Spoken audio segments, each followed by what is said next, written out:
Sud Radio Sport, le MAG, François Trio. Bonsoir à tous et bonsoir à ceux qui nous rejoignent sur Sud Radio. On continue de parler sport jusqu'à 23h. À 21h, la suite de la 7e journée avec le choc entre Bordeaux-Bègles et le Racing 92. Ces deux équipes ont dû suivre ce multi complètement fou que l'on va débriefer dans un instant. Revenir sur ces 4 matchs et les exploits notamment du Stade Français et de Lyon qui l'ont emporté à l'extérieur. Gros plan sur l'actualité aux alentours de 19h30. Ensuite sur les mondiaux de cyclisme sur piste. Et oui, parce qu'on s'ouvre à tous les sports sur Sud Radio. Puis on parlera de la Coupe du Monde féminine aux alentours de 20h avec Marie Sampéret qui sera avec nous. Parler des Françaises qui ont frôlé l'exploit ce matin face aux Anglaises. Voilà pour un point Pro D2 également. On parlera enfin du réveil de Provence Rugby qui a marqué des points hier. Bref, vous le voyez, le programme est là, le programme du MAG. Et oui, Quentin. 0826 300 300 bien sûr pour nous appeler, pour nous interpeller, pour échanger avec Olivier Magne qui est là, notre consultant Sud Radio. Bonsoir Olivier. Bonsoir François, bonsoir tout le monde. Voilà, avec Philippe Spanghero, fidèle au poste. Salut Philippe. Salut François, bonsoir à tous.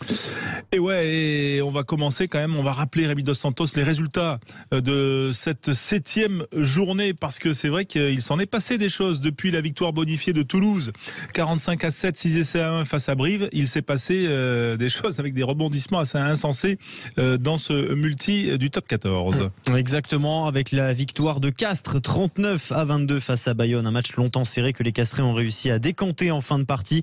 La victoire à l'extérieur de Lyon, 33-26 sur la pelouse de Montpellier. Deuxième défaite de la saison à domicile pour les Montpelliérains, les champions de France en titre. Le succès de Clermont à Perpignan, 20-10. Et puis l'exploit du Stade Français Paris, vainqueur 31-29 à Pau, à 14 contre 15 pendant quasiment une demi-heure et qui était mené 29-7 peu après l'heure de jeu. Donc une remontée fantastique de la part des Parisiens. Oui, remontée fantastique. On va dire qu'au classement, Toulouse a conforté sa place de leader avec 28 points, 6 victoires en 7 matchs pour les Toulousains, dont celle-ci qui a été bonifiée cet après-midi. C'était leur 4e point de bonus offensif pour les Toulousains, c'est dire. Ensuite, on surveillera aussi le résultat de La Rochelle face à Toulon, puisque c'était les 2 dauphins des Toulousains. Mais provisoirement, le Stade Français et Clermont sont passés devant les Toulousains. Voilà, le Stade Français au prix d'un bel exploit sur lequel on va revenir dans un instant. 18 points, tout comme les Clermontois vainqueurs à Perpignan.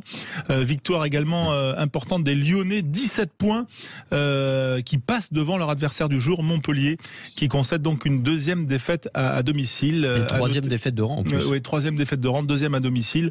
Et on peut dire également que Perpignan et Pau ferment la marche avec 9 points. Voilà pour les enseignements, les principaux enseignements de cette 7e journée qui a vraiment bien commencé. Messieurs, par quoi voulez-vous commencer? L'exploit du Stade Français, celui de Lyon, ou la confirmation de Clermont? Au choix, Olivier Magne. Oh, moi j'aime bien peut-être le petit exploit de Lyon à Montpellier, c'est sympa, non? Oui, je sais pas pourquoi quelque chose me dit que vous n'êtes pas complètement objectif sur ce coup.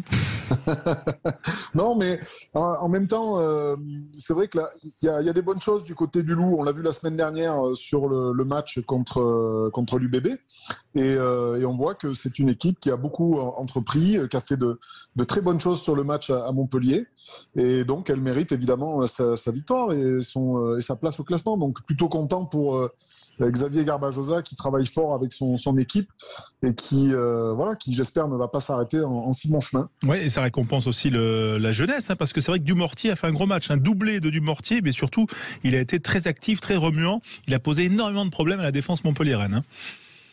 Ouais, c'est des joueurs évidemment comme lui qui sont la relève évidemment de cette équipe du Loup, avec Nignashvili, Dumortier, Charcosset, Guillard. Voilà, il y a une jeune génération de joueurs qui arrivent au Loup, qui a vraiment de très belles dispositions. Et à l'image de Dumortier qui marque 2 essais, c'est lui la locomotive un petit peu de cette jeunesse. Après la victoire face à l'UBB la semaine dernière, Philippe Spanghero, est-ce que c'est le match référence qui manquait aux Lyonnais là et qu'il cherchait finalement à récolter? Pour moi, oui, parce que dans le caractère collectif et dans la capacité à tenir ce match, c'est clairement un match référence. On savait que Montpellier avait besoin de points. Alors, malgré beaucoup d'imprécisions et une incapacité à scorer proche des lignes lyonnaises, on a quand même vu une équipe de Montpellier sérieuse. C'est vraiment la qualité de cette équipe du Loup qui a fait déjouer Montpellier jusqu'au bout avec cette volonté de produire du jeu. Et puis un Léo Berdeux, je trouve, qui prend vraiment beaucoup d'épaisseur et qui est le vrai chef d'orchestre de cette équipe du Loup. C'est en effet pour moi le match référence et qui permet, je pense, de travailler ensuite dans de bonnes conditions. Est-ce que ça veut dire que Léo Berdeux doit figurer dans peut-être le groupe des 42 là, qui va être convoqué d'ici quelques jours à Marcoussis, ou il ne faut pas trop s'emballer ? Alors, les cartes sont un peu redistribuées avec l'absence de Romain Ntamack. Donc, on va voir par rapport à ça. Ça ouvre une place. En tous les cas, depuis le début de la saison, par rapport à ce qu'il montre, on sait, il y a plusieurs prétendants. Hein. On a parlé d'Astoy, mais Berdeux pour blessé, moi, fait partie. Ouais, Astoy blessé. Donc, partant de là, c'est vrai que ça... Pour moi, par rapport à la situation et au contexte avec ces blessures et notamment celle de Romain Ntamack, ça doit libérer une place, au moins dans le groupe élargi dans un premier temps, et ce serait mérité à la vue de son début de saison. Oui, Olivier Magne, vous partagez ou il ne faut pas trop s'emballer, parce que c'est vrai que Lyon a eu des trous d'air aussi depuis le début de la saison, hein. Il n'y a pas eu une grande constance. Oui, ça manque évidemment un peu de constance, mais c'est vrai que là... Oui, mais visiblement des espions vous coupent votre ligne. Et au moment où peut-être on allait en savoir plus, mais en tout cas on tient. Philippe Spanghero, pour terminer sur ce débrief du match Lyon et de la victoire de Lyon à Montpellier, est-ce que c'est grave à Montpellier, 3e défaite consécutive ? C'est grave, ça commence à l'être quand même. 2e défaite à domicile. Alors, on avait dit que Montpellier démarrait bien. On sait que les années d'après-titre sont jamais faciles à aborder. Et on avait trouvé, en début de saison, on l'avait souligné plusieurs fois, que Montpellier, comme La Rochelle sur son titre européen, démarrait fort ce championnat.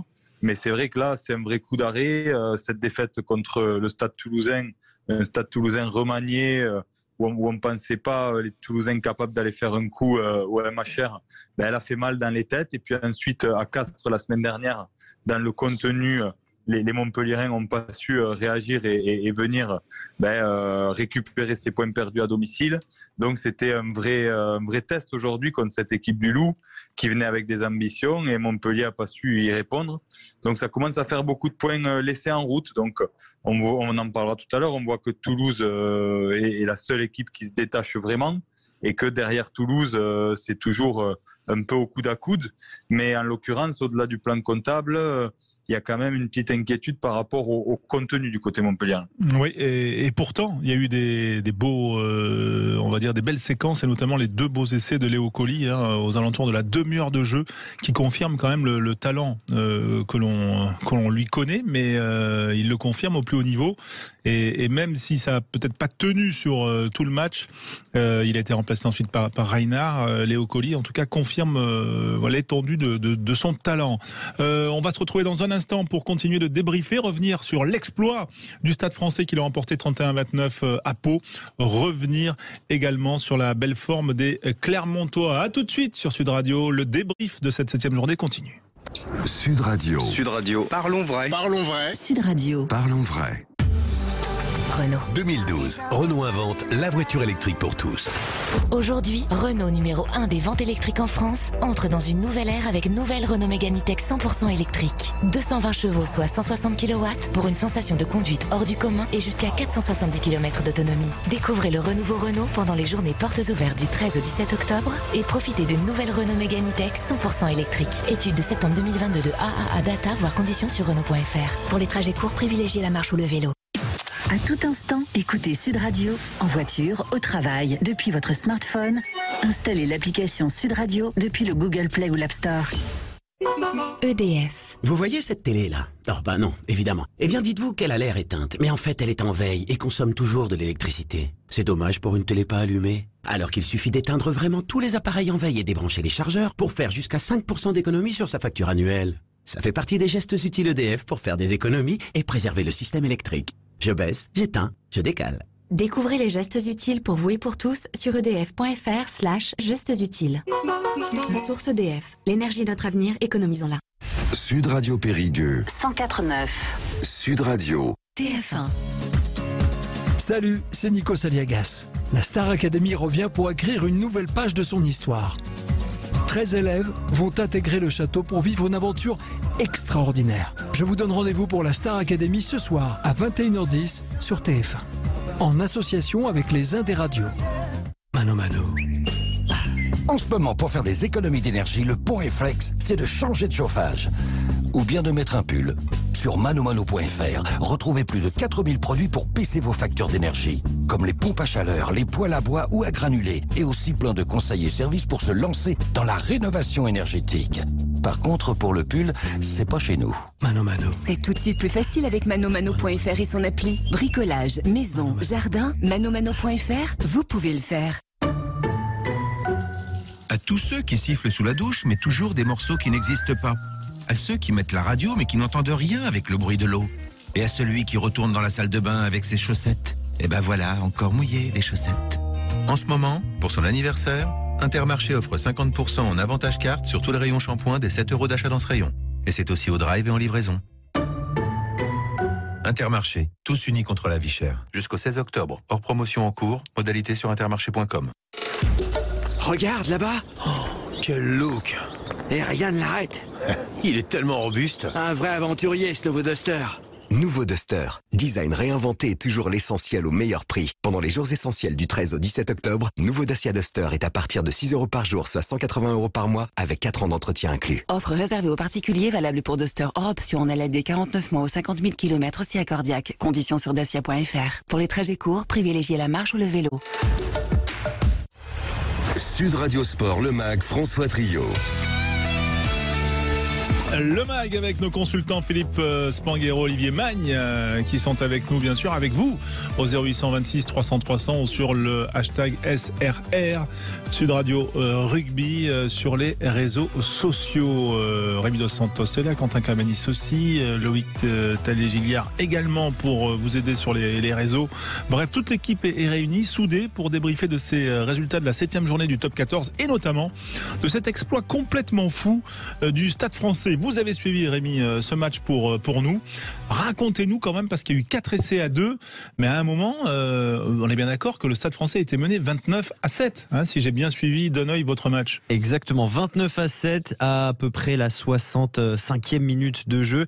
À ce moment-là, Marcos Kremer a déjà été exclu depuis 10 minutes et le Stade Français Paris est complètement largué dans ce match.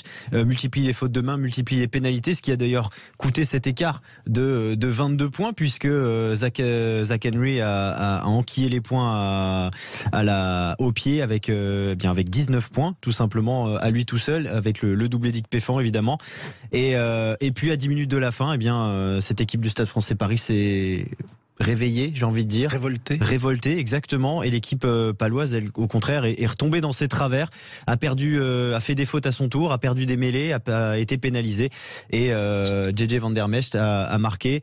Et puis ça a lancé ce Stade Français vers cette remontée incroyable. 2 essais de Glover, et notamment le dernier à la dernière minute, sur un ballon aérien récupéré, transformé du bord de la touche par Second, le buteur remplaçant du Stade Français. Et cela fait une belle histoire, ça va faire en tout cas un beau retour en train ou en bus ou en avion, en tout cas ils devraient bien le fêter là, les stadistes. Est-ce que ça peut lancer leur saison, parce que Olivier Magne, il y a un contexte un peu particulier. Gonzalo Quesada fait un peu les gros titres parce qu'il devrait être remplacé la saison prochaine, c'est fait partie un petit peu du quotidien et des aléas du métier d'entraîneur, mais là finalement sur le terrain il y a eu surtout 2 visages d'une équipe qui était on va dire un peu transparente pendant à peu près une bonne heure et qui finalement s'est réveillée dans les 10 dernières minutes. C'est curieux comme scénario, hein. Ouais, c'est très très curieux, c'est quand même incroyable, hein. 29-7 à la 65e et le Stade Français qui va aller chercher cette victoire dans les dernières minutes du match, c'est quand même assez exceptionnel. On parlait de constance tout à l'heure avec Lyon, évidemment, hein, c'est la même chose pour le Stade Français, c'est une équipe qui est très inconstante, elle, par contre, et qui arrive sur un même match à être capable du meilleur comme du pire. Et le meilleur est arrivé sur la fin, heureusement pour eux. Alors, est-ce que ça peut relancer leur saison ?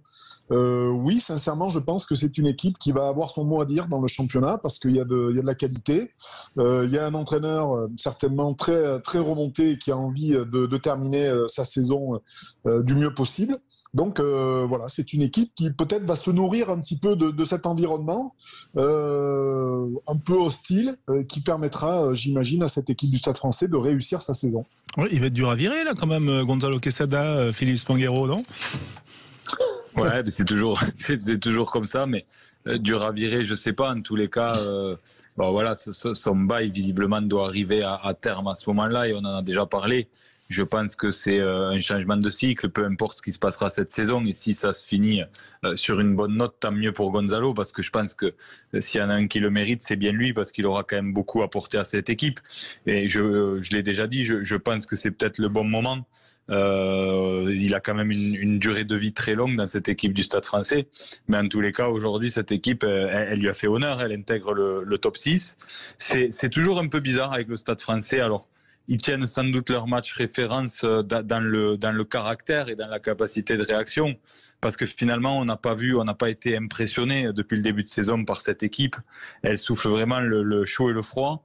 Et puis là, finalement, avant les matchs qui nous attendent ce soir et demain, elle est deuxième au classement. Peu importe ce qui se passe sur les derniers matchs, elle restera dans le top 6. On voit que des équipes comme Montpellier, le Racing, qui sont quand même des gros prétendants, ou l'UBB n'y sont pas. On les attendait pas forcément là. Donc, en tous les cas, c'est peut-être la saison qui va leur permettre, avec une pression en moins, peut-être, je sais pas, cette désinhibition du changement de staff. J'ai du mal à l'expliquer, mais en tous les cas, on a senti une équipe libérée à partir du moment où ils ont pris ce carton rouge, jouer pleinement leur rugby sans pression, pensant qu'il n'y avait plus grand-chose à perdre, vu l'écart au score à ce moment-là. Par contre, on y reviendra tout à l'heure, mais c'est vraiment très très problématique pour la section qui en plus avait ses concurrents directs pour le maintien qui avaient chuté à domicile, qui avaient l'occasion de reprendre un peu d'avance. Et non seulement sur le plan comptable, c'est vraiment inquiétant, mais par rapport au contenu, cette défaillance en fin de match, c'est vraiment difficile à expliquer. Oui, c'est une fragilité inquiétante. Oui, c'est un point qu'on peut peut-être grouper entre Pau, Perpignan et Brive. Olivier Magne, on tient notre trio, et je le dis vraiment tout à fait normalement. Voilà, ce trio de prétendants à la descente. Ouais, je sais pas. Il est peut-être encore un peu tôt pour le dire, mais la section se met évidemment dans l'embarras. On avait adressé un avertissement sur la semaine dernière sur les Palois pour évidemment alerter un petit peu de leur situation qui n'était pas très très bonne, et on voyait pas comment cette équipe allait pouvoir relever la tête. On pensait que c'était chose faite avec cette première mi-temps qui était vraiment de qualité et qui allait permettre à cette équipe paloise de repartir avec une victoire et de véritablement se relancer dans ce championnat. Quoi qu'il en soit, voilà, c'est une équipe paloise qui est dernière, avec des USAPistes qui subissent aussi la loi des gros, d'un Clermont qui s'accroche et qui fait bonne figure dans ce début de championnat. Et puis voilà, donc c'est vrai que les Corréziens qui eux aussi perdent à nouveau. Ces trois équipes-là sont évidemment en difficulté. Maintenant, est-ce que ça va durer ? Je ne sais pas. Je pense qu'il y aura une réaction de toute façon des trois. Reste à suivre quand même attentivement leur calendrier, parce que si d'ici le mois de novembre, voilà, ces équipes-là ne remontent pas au classement, ça risque d'être compliqué. Oui, mais ce qui est plutôt inquiétant quand même, c'est aussi entre guillemets le manque de réaction, parce que Perpignan, elle a pris 50 points, la plus grosse rouste jamais encaissée par l'USAP la semaine dernière, et là, elle a été quand même un peu transparente, cette équipe de l'USAP aujourd'hui face à Clermont. Hein. C'est plutôt, c'est au-delà des résultats, c'est plutôt les prestations. C'est étonnant, à part Acebes qui se bat surtout et qui est toujours là au rendez-vous, elle est un peu inquiétante cette équipe. Ouais, mais quand on regarde la qualité des effectifs, je crois pas que la section, que Perpignan, que Brive soit en mesure de lutter avec des équipes comme le Stade Toulousain, comme La Rochelle, comme le Rugby Club Toulonnais. Voilà, donc c'est quand même des équipes qui ont des effectifs importants, contre lesquels finalement ces équipes-là ne peuvent pas lutter. Les Brivistes, avant de jouer le match contre Toulouse, je crois qu'ils avaient 17 ou 18 blessés. c'est quand même compliqué. Et dans ces joueurs, il y en a les 2/3 qui sont potentiellement des titulaires. Donc c'est problématique pour ces équipes qui attendent aussi peut-être les doublons. Les doublons pour justement essayer de se refaire. Alors le championnat il est fait ainsi, permettre justement d'équilibrer le championnat et de ne pas avoir de trop de grands écarts entre toutes ces équipes lors des doublons. Mais force est de constater que sur un début de championnat où toutes les équipes sont composées de leurs meilleurs joueurs, c'est des équipes qui ont du mal à lutter. Un petit mot quand même sur les Toulousains qui ont été quand même sérieux, appliqués défensivement et puis toujours on va dire froid et réaliste pour marquer et puis brillant aussi. 6 essais inscrits, 28 points, 10 points d'avance sur leurs poursuivants avant la suite de la journée ce soir et demain. Est-ce que déjà les Toulousains vont mieux gérer selon vous et ont mieux géré leur début de saison que la saison dernière? Oui, complètement. Je pense que les leçons de l'an dernier ont été retenues par rapport à cette saison difficile des stadistes. Je crois qu'ils se projettent sur plusieurs plans. Évidemment le championnat, qu'il faut des points qu'il faut engranger le plus rapidement possible pour avoir la tête à la Coupe d'Europe assez rapidement, qui est encore un objectif majeur. Et puis surtout permettre de jouer le jeu de l'équipe de France. De permettre à cette équipe de reposer ses cadres, ceux qui vont être sollicités pour la Coupe du Monde. Et donc, c'est, je pense, le triptyque à suivre du côté du Stade Toulousain pour permettre à tous ces joueurs d'évoluer dans les meilleures conditions et de se retrouver en tête un peu sur tous les tableaux. Le championnat, la Coupe d'Europe et les Bleus. Rémi Dos Santos. Attention quand même au niveau du Stade Toulousain. Bon, l'infirmerie est déjà pas mal garnie. Il y a la blessure de Melvin Jaminet.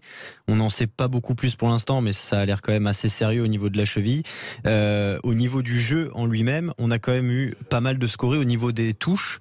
Alors qu'on a quand même 2 talonneurs de niveau international avec Peato Movaca et Julien Marchand. Pas mal de pertes de balles sur les touches, notamment dans les 22 brivistes. Attention à ça, parce que c'est des lancements de jeu qui sont quand même vitaux dans un match de rugby.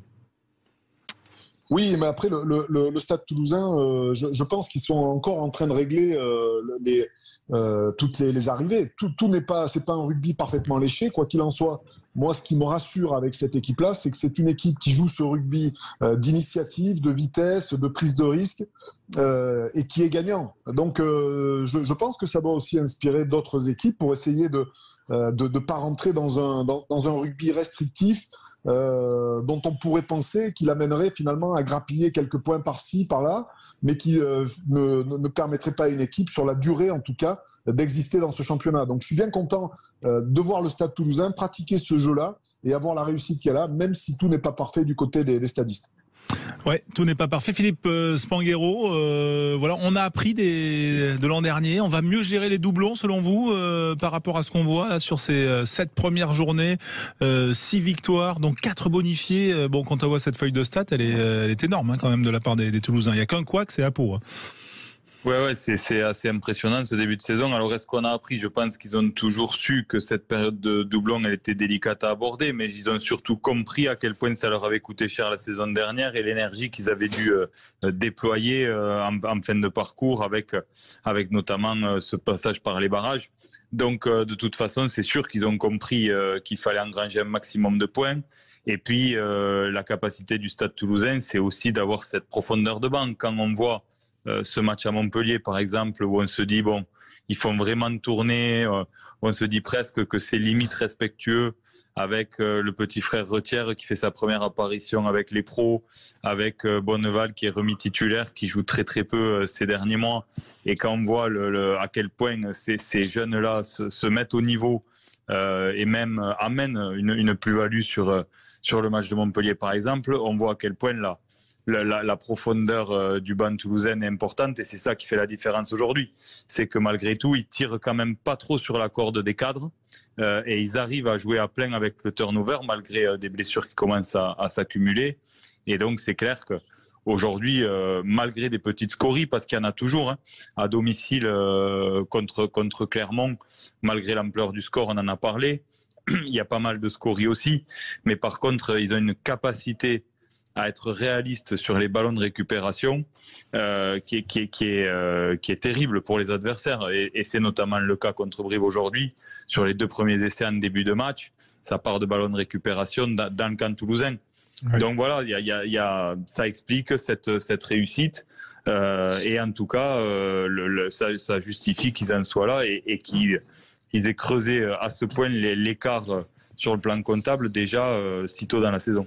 On va se retrouver dans un instant pour continuer de débriefer cette actualité du week-end. On a parlé de rugby, de top 14. On parlera de rugby féminin dans une demi-heure, de Pro D2 dans une heure et de toute l'activité sportive dans quelques secondes. Sud Radio. Sud Radio. Parlons vrai. Parlons vrai. Sud Radio. Parlons vrai. Voulez-vous une offre bio qui vaut vraiment le goût ? Eh oui, en ce moment chez La Vie Claire, dès 35 € d'achat, on vous offre 6 pommes bio à déguster. De quoi croquer de délicieux fruits qui ne vous goûteront rien du tout. Alors, ça vaut le goût ou pas ? La Vie Claire, la bio clairement engagée. Voir conditions sur laviclaire.com. Pour votre santé, limitez les aliments gras et les sucrés.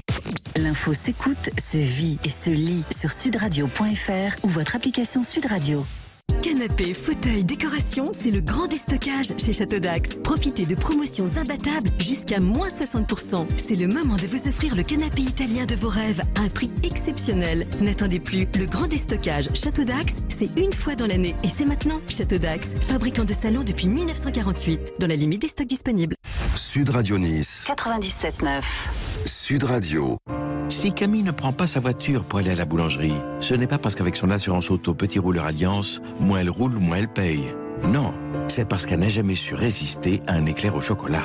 Alors pour se donner bonne conscience, Camille va à la boulangerie à vélo. Avec les forfaits kilométriques Alliance, vous pouvez économiser jusqu'à 25% sur votre assurance auto. Et jusqu'au 31 octobre, jusqu'à 2 mois de cotisation offerts sur l'assurance auto Alliance. 1 mois offert la première année et 1 mois la seconde sous réserve de la reconduction de votre nouveau contrat. Conditions sur alliance.fr. Il ne faut jamais oublier que notre Seat Ibiza disponible de suite sans apport et sans engagement à partir de 179 € par mois s'arrête là où commence celle des autres. Découvrez l'offre lors des ventes privées Seat du 15 au 16 octobre chez nos concessionnaires. Seat Ibiza Copa MPI 80 chevaux, remise de 4 000 € déduite, LLD 37 mois et 30 000 km sous condition d'acceptation par Volkswagen Bank. Tout mois commencé et dû. Offre particulier sans engagement, commande jusqu'au 31 octobre ou livraison avant fin 2022 selon stock. Conditions sur seat.fr. Au quotidien, prenez les transports en commun. Je m'appelle Jean-Baptiste, je suis directeur des voyages Arnaud à Carpentras. Alors on manquait de chauffeurs pour les transports scolaires. J'ai contacté Pôle emploi qui a identifié des candidats. Après une immersion chez nous, ils ont financé leur formation et finalement, on a pu assurer les rotations.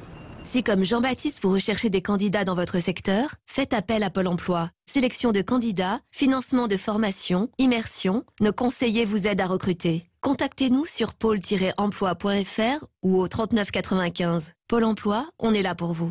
Leclerc. Le goût du frais, ça se défend tous les jours. Bah, tu vas où comme ça? Bah, à la caisse. Non, mais t'as pas vu les délicieux kiwis? Plein de vitamines. Les kiwis? Bah oui, les kiwis. Allez, t'y retournes. Mais tu peux pas les louper.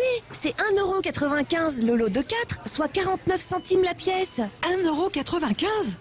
Tout ce qui compte pour vous existe à prix Leclerc. Du 14 au 16 octobre, variété Eward, calibre 125-135 grammes, catégorie 1, origine Nouvelle-Zélande. Modalité magasin et drive participant sur www.e.leclerc.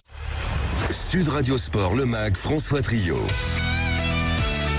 Le MAG Sud Radio 0826 300 300 si vous voulez intervenir, bien sûr vous êtes les bienvenus. Le hashtag SRR bien évidemment. Nos consultants Olivier Magne, Philippe Spanghero.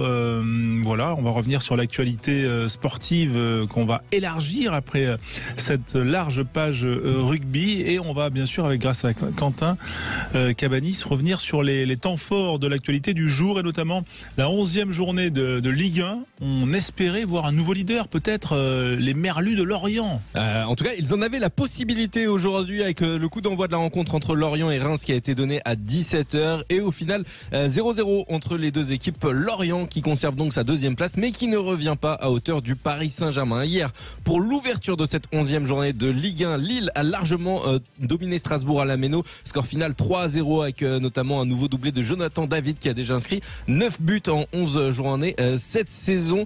Ce soir, Lens va affronter Montpellier, coup d'envoi de la rencontre à 21h. Demain soir, pour conclure cette 11e journée de Ligue 1, le PSG va recevoir l'Olympique de Marseille. Ce sera un coup d'envoi cette fois à 20h45. Une rencontre qu'on va évidemment évidemment suivre en fil rouge sur Sud Radio tout au long de la soirée. Toujours en football, l'info importante du week-end, c'est le forfait de N'Golo Kanté pour le mondial au Qatar. Le champion du monde ne sera pas remis de sa blessure aux ischio-jambiers. Il va donc manquer la Coupe du Monde avec l'équipe de France. Un mot de vélo avec en cyclisme une victoire qui fait plaisir aux mondiaux. C'est sur la piste la française Mathilde Gros qui a réalisé une prouesse incroyable hier en étant sacrée champion du monde de vitesse individuelle devant un public en délire. Elle devance les favorites allemandes. Il s'agit du premier sacre mondial chez les seniors pour la française qui sera évidemment une des favorites pour les Jeux Olympiques. Oui, et ce n'est pas le seul sacre du jour, puisqu'il y a eu un deuxième, Rémi Dos Santos. On en parlera d'ailleurs à 19h45 avec notre invité. On fera une page spéciale mondiaux de cyclisme puisque c'est en France à Saint-Quentin. Exactement. On a eu l'or sur le 500 mètres avec Marie Divine Kwame, donc très beau résultat aussi. On a des Françaises au cyclisme sur piste qui brillent depuis le début de la semaine à Saint-Quentin. Eh bien, voilà. Et il y a une 5e médaille qui vient de tomber, une médaille d'argent. Cette fois pour les Bleus aux mondiaux sur piste. Oui, vous en avez terminé, mon cher Quentin ? On peut ajouter un mot quand même avec à la Coupe du Monde féminine avec les Françaises qui jouaient ce matin face à l'Angleterre et les Françaises se sont inclinées sur le score de 13-7 avec c'est du le rugby, point de bonus. Exactement. On en parlera à 20h, bien sûr. Évidemment. Une large page rugby point de bonus féminin. défensif pour les Français. Oui, ce qui est plutôt bon. On en parlera en vue de la suite de la compétition. Et puis peut-être un mot de tennis. Pas de finale pour le Français Rinderknecht qui était en finale du tournoi de Riron, ATP 250. Il ne retrouvera pas Roublev. Lui qui était en demi-finale face à Corda, il a été battu en 2-7. Voilà pour les principales informations multisport pour ce samedi. Messieurs, Olivier Mann, tiens, on fait toujours le tour de table de l'actualité. Justement, alors quel est votre tour de table cette semaine ? Quel point de l'actualité a retenu votre attention, Olivier ? Une première, François, l'innovation de la LNR, la Ligue nationale de rugby, qui devient la première ligue sportive à se tourner vers les NFT. Vous savez, le numérique avec avant on avait l'album Panini, vous savez, les petites étiquettes. Maintenant, on se tourne vers le numérique et et des étiquettes en tout cas numériques, des jetons numériques à l'effigie des joueurs. Et la LNR a décidé de se lancer dans cette aventure. C'est encore un domaine que je ne maîtrise pas trop, auquel c'est pour ça que j'allais vous demander de développer, m'expliquer ce qu'était le jeton non fongible, etc. Vous voyez, j'allais rentrer dans les détails, moi. Non, je ne me lancerai pas dans une explication que je ne maîtrise absolument pas, mais en tout cas, je trouve ça intéressant, cette capacité qu'a la LNR à innover et à être... la première ligue en France a lancé cette initiative. Oui, on va en parler d'ailleurs demain. Demain, autour du dernier match La Rochelle-Toulon, bien sûr. C'est une belle initiative. On en parlera, Rémi. Après, on peut se demander aussi pourquoi la Ligue n'a pas, passé un accord avec, le leader mondial de ces NFT, qui est Sorare. Et qui est quand même aujourd'hui le mastodonte du marché, quand même, qui a levé 690 millions d'euros il y a quelques mois et qui compte dans son tour de table plusieurs grands champions qui sont, impliqués. Ça, c'est une question que peut-être, Rémi, vous poserez demain à vos invités, même si peut-être qu'ils ne vous donneront pas la réponse. Exactement. On aura Tony Bouquet, qui est donc le directeur général de BMG Sport au Val 3 et qui s'occupe donc de lancer ces NFT avec la LFP. Voilà. Avec la LNR, pardon. Voilà, on suivra ça, bien évidemment. Philippe, vous vouliez réagir sur ce sujet cher à Olivier, parce que je sens que très rapidement, on en a parlé hier soir à la mi-temps de la Pro D2, mais rapidement, en fait, au-delà des NFT et du fait que, en effet, c'est intéressant que la Ligue se lance sur le sujet, parce que je pense que de toute façon, ce sujet du numérique et des sources de revenus liées à ces sujets-là va s'accentuer. On va très vite arriver dans des débats autour de la capacité à accepter les crypto-monnaies comme moyen de paiement, etc. Donc c'est bien que le rugby s'ouvre à ça et soit un peu précurseur. Mais moi, ce que je retiens vraiment, c'est la capacité qu'a la Ligue de rugby, contrairement à d'autres sports, à garder une vision d'équité. Puisque aujourd'hui, une fois de plus, c'est des nouveaux revenus qui arrivent. Et comme pour le débat des droits télé, sur lequel Mourad Boudjelal à l'époque revenait souvent, mais les 32 clubs se sont accordés pour une répartition des richesses à parts égales, alors qu'on sait que c'est clairement quelques clubs qui vont tirer l'économie de ces NFT vers le haut. Et donc, voilà, je trouve que c'est à souligner. Le rugby arrive à maintenir dans sa vision globale et l'intérêt supérieur, une forme d'harmonie qui est intéressante. Oui, c'est sûr. On verra, en tout cas, on suivra ce dossier, puis voir également quelles seront la proportion de recettes qui pourront être retirées de ces nouveaux marchés, on va dire, pour les appeler largement les NFT, donc ces jetons non fongibles, ces images numériques, ces panini numériques, on va les appeler comme ça pour nos auditeurs Sud Radio. Merci Olivier pour ce sujet d'actualité qui suscite beaucoup d'appels au 0826 300 300. On en est, en tout cas, on le note. Philippe Spanghero, qu'avez-vous retenu de cette actualité? Je crois que vous voulez parler handball. Ouais, je voulais parler handball. Je voulais souligner un fait marquant du sport français, c'est que Nicolas Karabatic, à l'occasion d'un match de l'équipe de France cette semaine, a fêté ses 20 ans en équipe de France de handball. Et voilà, je voulais saluer cet immense champion que j'ai la chance de connaître, avec qui je travaille pas mal. Au-delà de sa performance sportive, c'est, je crois, un très grand champion dans sa dimension globale. Et c'est assez exceptionnel. Je crois qu'on a très peu, voire plus de palmarès au niveau de ce joueur-là. Donc 20 ans en équipe nationale. Il est en lice là pour participer à ses 6e Jeux Olympiques. Il a commencé à Athènes en 2004. Et aujourd'hui, on ne compte plus les titres nationaux, mais sur le plan international, c'est 3 fois champion olympique, 4 fois champion du monde, 3 fois champion d'Europe, sans compter les médailles d'argent et médailles de bronze, parce que ce serait trop long à énumérer. Donc voilà, je voulais saluer la longévité d'un immense champion. Oui, effectivement, la longévité. Il y a un secret pour vous, Olivier Magne, qui avait fait quand même une petite carrière. Oui, moi, j'ai un point commun avec Nicolas Karabatic. On est né le même jour, le 11 avril, et lui pas la même année. Voilà. Donc on a un point en commun avec Nicolas. Ouais. Donc vous pensez qu'il Je croyais que tu allais dire que tu étais né en Serbie, j'allais trouver ça bizarre. Donc il faut être bélier pour avoir une certaine longévité au haut niveau. Exactement, c'est François. Ça. Non, mais c'est marrant parce qu'à chaque fois que je vois passer des tweets ou des choses comme ça, il y a le nom de Nicolas Karabatic qui est souvent accolé au mien pour ce 11 avril, qui est une date de notre anniversaire. Et en tout cas, de voir ce champion-là avec un palmarès comme celui-là, c'est exceptionnel. Je me rappelle l'avoir rencontré quelques fois lors des stages qu'il faisait avec l'équipe de France à Cabreton. Il y a de ça maintenant plus de 10 ou 12 ans.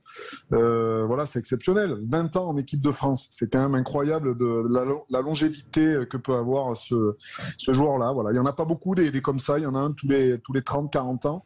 Et Nicolas fait partie des grands joueurs, des grands sportifs de notre nation. Oui, avec une capacité quand même à retrouver l'intégrité de ses moyens, notamment pour les Jeux de Tokyo, là, après sa blessure au genou. Ça a été quand même assez époustouflant. Voilà.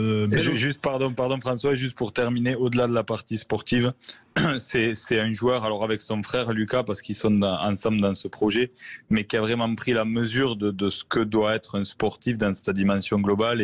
Et les deux frères sont très très engagés pour soutenir beaucoup de causes et ont compris que leur image pouvait servir à faire évoluer les mentalités, notamment sur la sensibilisation du monde du sport à la cause environnementale. Ils font beaucoup de choses très très bien en dehors des parquets.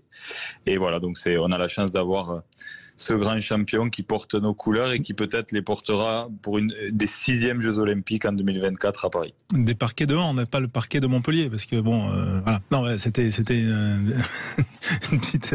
Le tour de l'actualité. Moi, j'en ai un. Il est juste sur le rebondissement de Thibaut Giroud et du Racing, quand même. Le truc est tombé hier soir. C'est quand même. Je voulais vous faire réagir, moi, sur ça. Le fait, quand même, que Thibaut Giroud, qui semblait être l'architecte du nouveau projet du Racing qui part, c'est quoi? C'est juste incompatibilité d'humeur avec Stuart Lancaster. L'un allait marcher sur les plates-bandes de l'autre et on préfère ne pas donner suite. Le courant n'est pas passé, selon vous, Olivier? François, honnêtement, je pense pas que ça soit que ça. je pense que quand vous avez quand même des spécialistes à leur poste qui arrivent dans un nouveau club, je peux pas croire une seule seconde que les deux ne peuvent pas s'accorder. Donc il y a certainement autre chose derrière. Je sais pas exactement ce qu'il en est. Peut-être que Thibaut Giroud a peut-être aussi envie de suivre Labitte et Guézal au Stade Français, allez savoir. Peut-être que le trio veut rester ensemble, mais en tout cas la non-venue de Thibaut Giroud au Racing, c'était effectivement corrélé à celle de la venue de Lancaster dans ce club. Mais je ne peux pas croire une seule seconde que ce soit l'arrivée de ce dernier qui empêche Giroud de prendre ses dispositions avec le club du Racing. Ah, moi je pense que c'est lié, Philippe, non vous pensez pas? Je pense que c'est forcément lié, puisque il va y avoir du chamboulement quand même. Je pense que c'est Laurent Travers qui a choisi Thibaut Giroud, puisqu'il était aux manettes du sportif à ce moment-là, et il n'était pas question qu'il prenne la présidence aussi rapidement. Donc il y avait, je pense, une vision commune entre les deux. Et je crois que Stuart Lancaster en temps 1 va arriver finalement avec très peu de monde dans ses bagages, mais à une vision et une façon de travailler qui a peut-être pas rassuré Thibaut Giroud. Alors, quand j'ai vu cette information, j'étais partagé. À la fois, je trouve ça plutôt sain de couper tout de suite en disant on se rend compte finalement que vu que le staff sportif change, que la vision ne sera peut-être plus commune, il vaut mieux arrêter tout de suite. Mais à la fois, je trouve que du côté du Racing, ça fait beaucoup d'informations ces derniers temps qui montrent une fin de cycle, peut-être une volonté de Jackie Lorenzetti de se désengager. Il a beaucoup parlé de son projet tourné autour de l'Arena, et puis là, dans les dernières interviews, on entend que le Racing va revenir jouer à Colombes. Il y a cette prise de hauteur de Laurent Travers.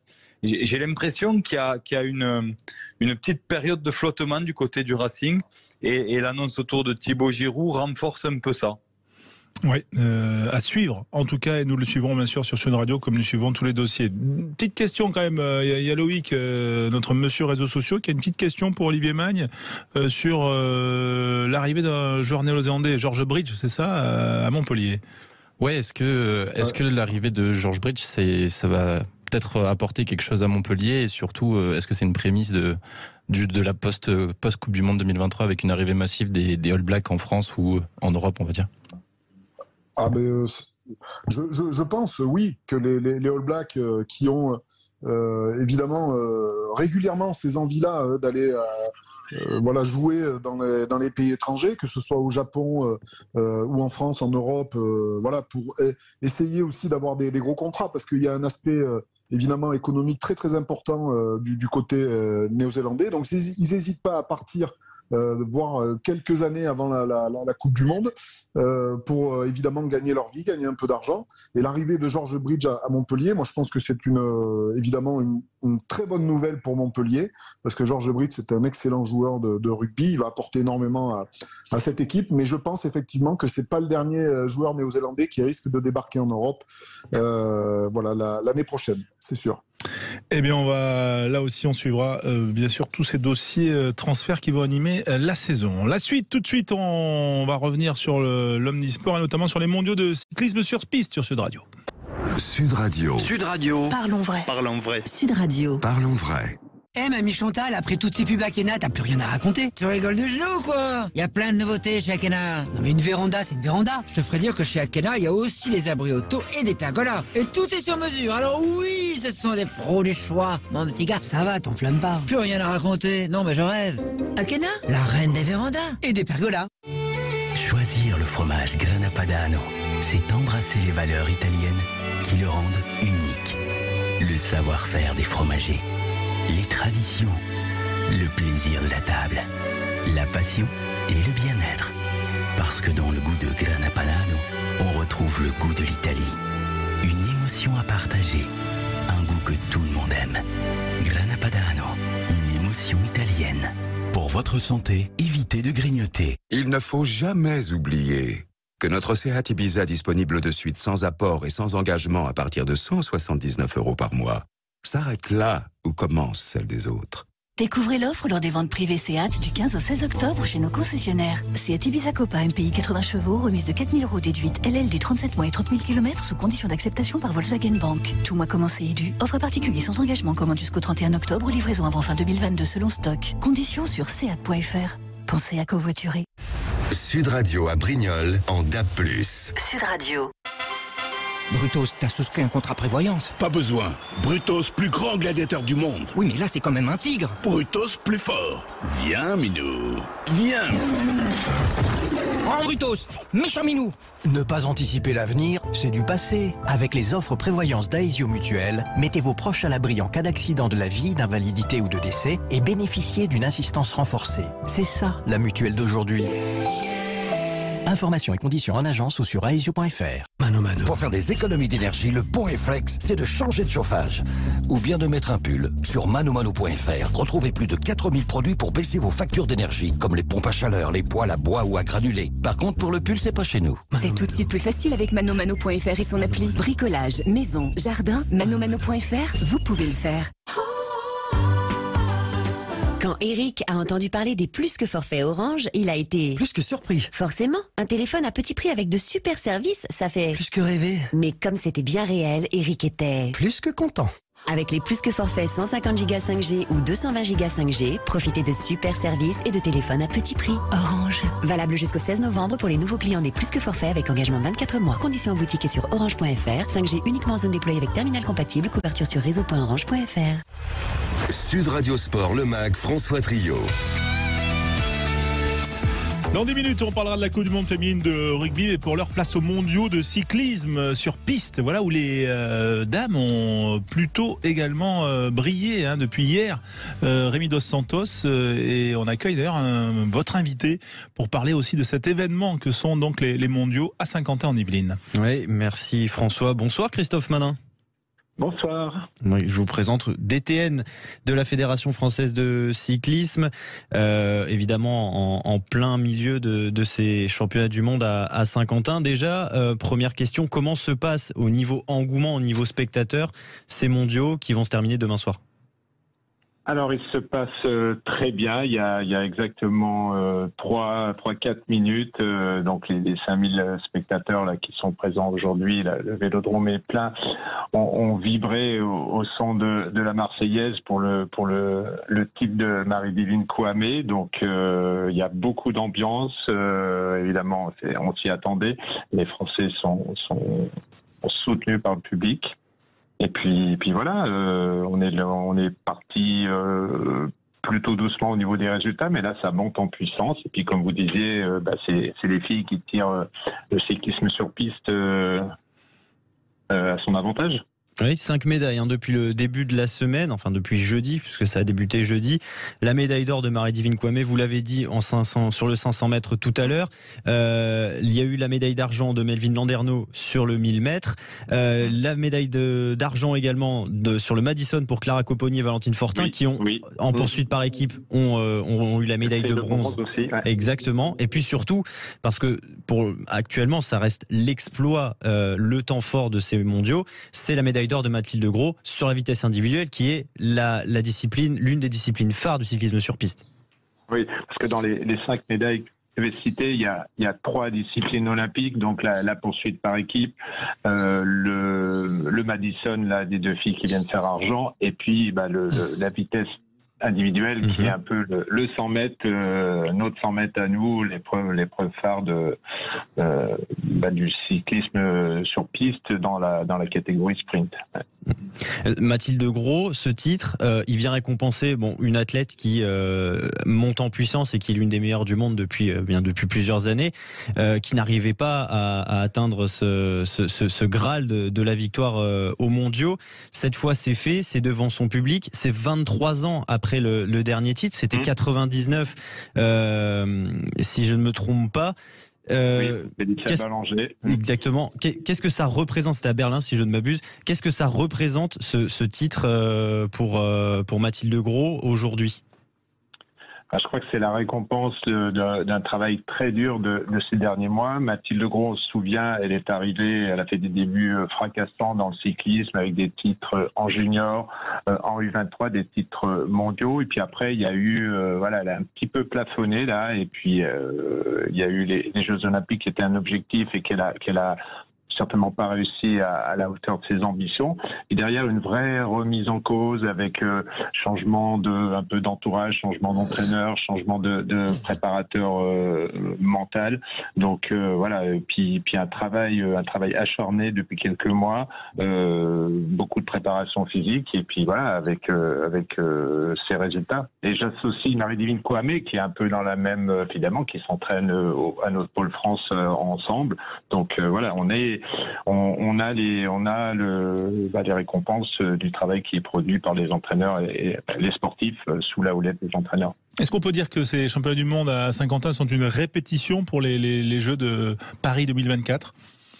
Alors oui, c'est vraiment comme ça qu'on les a pris. Alors on se réjouit des médailles et des bons résultats. On s'est loupé dans d'autres disciplines, mais on apprend. Il y a des expériences, il y a la gestion des faux départs. Ça, c'était la vitesse par équipe masculine. Il y a plein d'enseignements tirés et évidemment, on a à cœur de briller devant le public français, mais je le répète, ça reste une répétition des Jeux de Paris 2024. On est à 1 an et demi de l'échéance et pour l'instant, on est dans le rythme.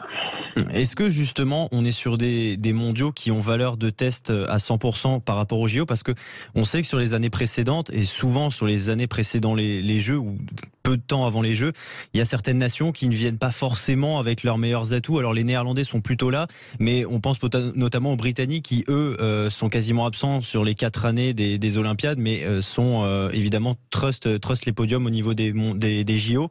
Est-ce que là on a à peu près la crème de la crème, que ce soit chez les hommes ou chez les femmes? Alors là, on est sur un gros championnat du monde, même si à l'origine on espérait qu'il soit qualificatif pour les JO. Si on se réfère à ce qui s'était fait sur l'Olympiade précédente, on pensait qu'il serait qualificatif. C'est pas le cas. Par contre, il a valeur de test event et on voit par la participation, je crois qu'il y a 350 coureurs inscrits, 45 nationalités. On a les nations de l'hémisphère sud, l'Australie qui est très très forte. On a évidemment les Hollandais qui sont toujours là, garçons et filles.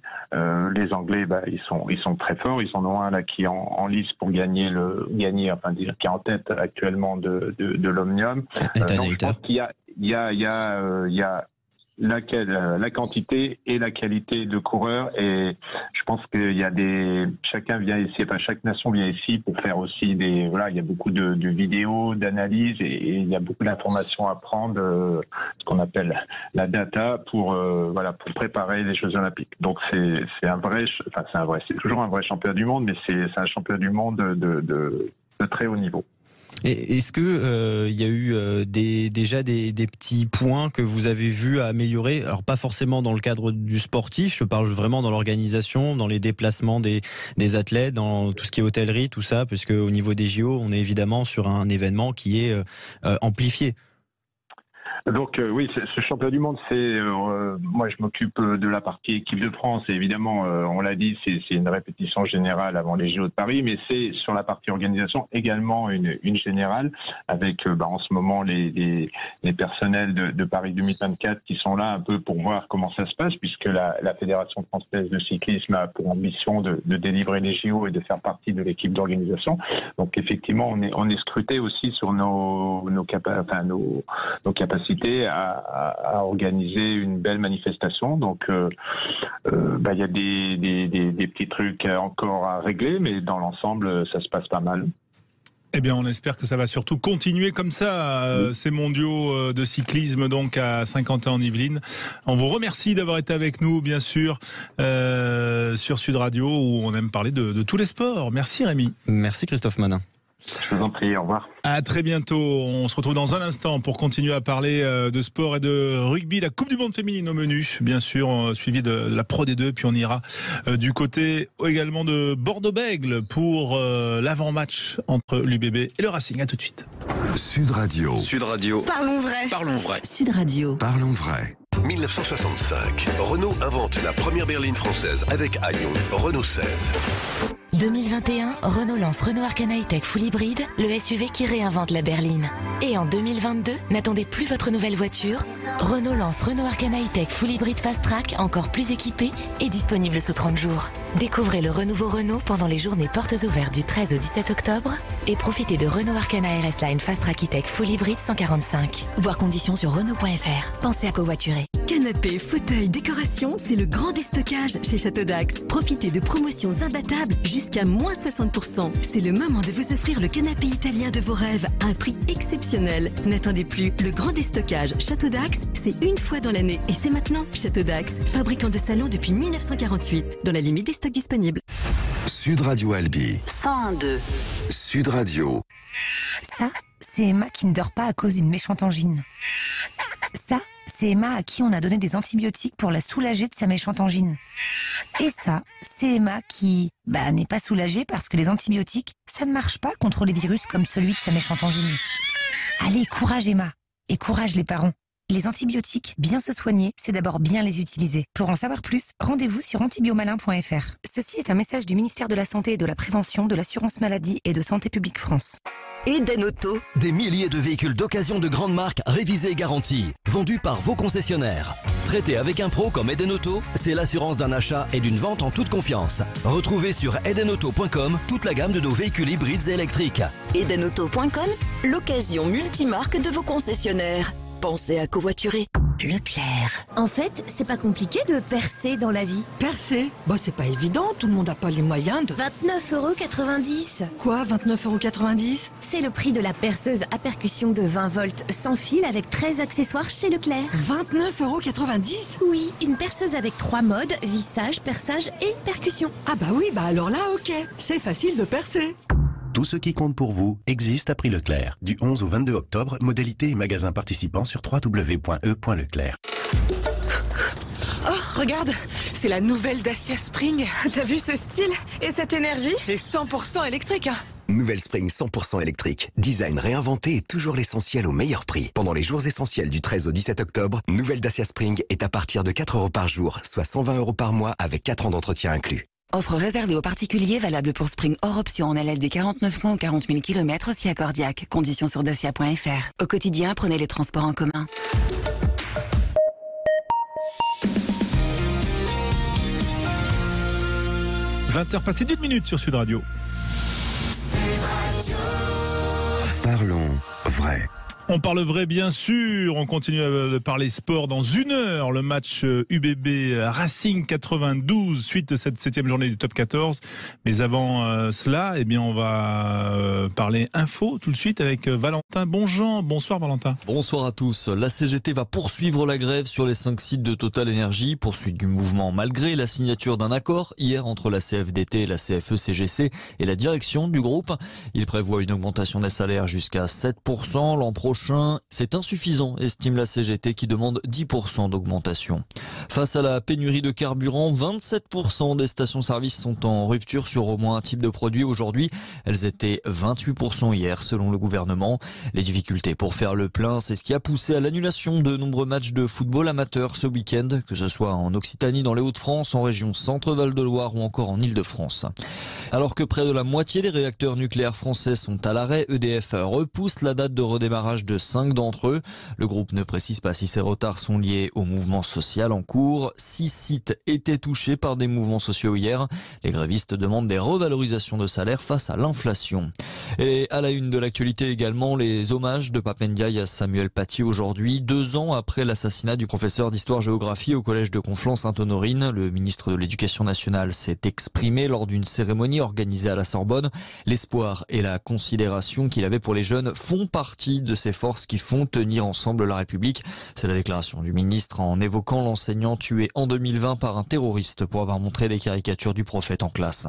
En football, Lorient concède le nul face à Reims. Aujourd'hui, les Bretons, deuxième du classement, n'ont pas trouvé la faille contre des Rémois, pourtant en infériorité numérique à la fin du match. Score final 0-0. La 11e journée de Ligue 1 continue ce soir avec Lens-Montpellier, c'est à 21h.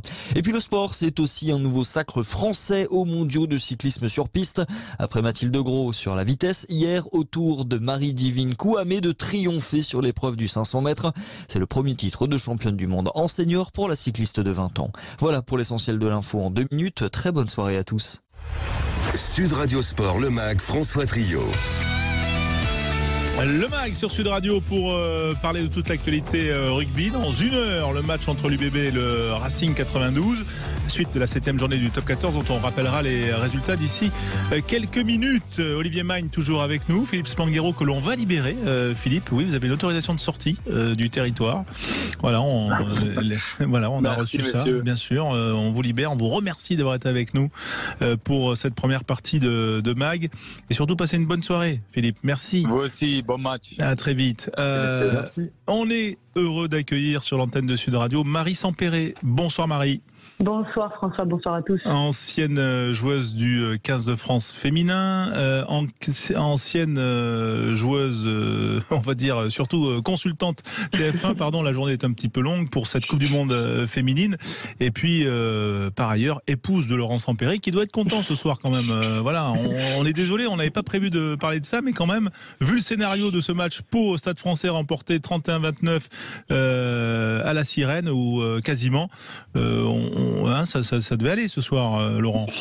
Ça devait aller. D'ailleurs, il a un message pour vous. Il me dit que vous pourriez m'inviter plus souvent parce qu'il se rend compte qu'à chaque fois, ils font des bons résultats. C'est vrai. Et on se l'est dit en vous appelant, Marie. Voilà, même si là, on va revenir quand même sur l'événement que vous suivez en tant que passionnée ancienne joueuse. C'est la Coupe du Monde féminine.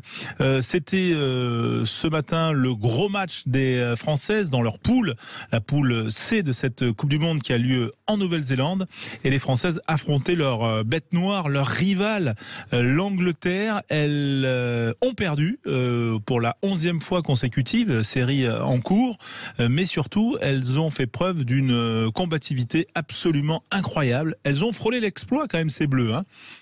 Elles ont frôlé l'exploit. Elles sont allées chercher au fond d'elles-mêmes. Elles n'ont pas eu un premier quart d'heure trop facile. On rappelle qu'il y a eu coup sur coup. On perd Laure Sensus et puis Romain Ménager en 5 minutes. Donc il a fallu se réorganiser et il a fallu rester concentré.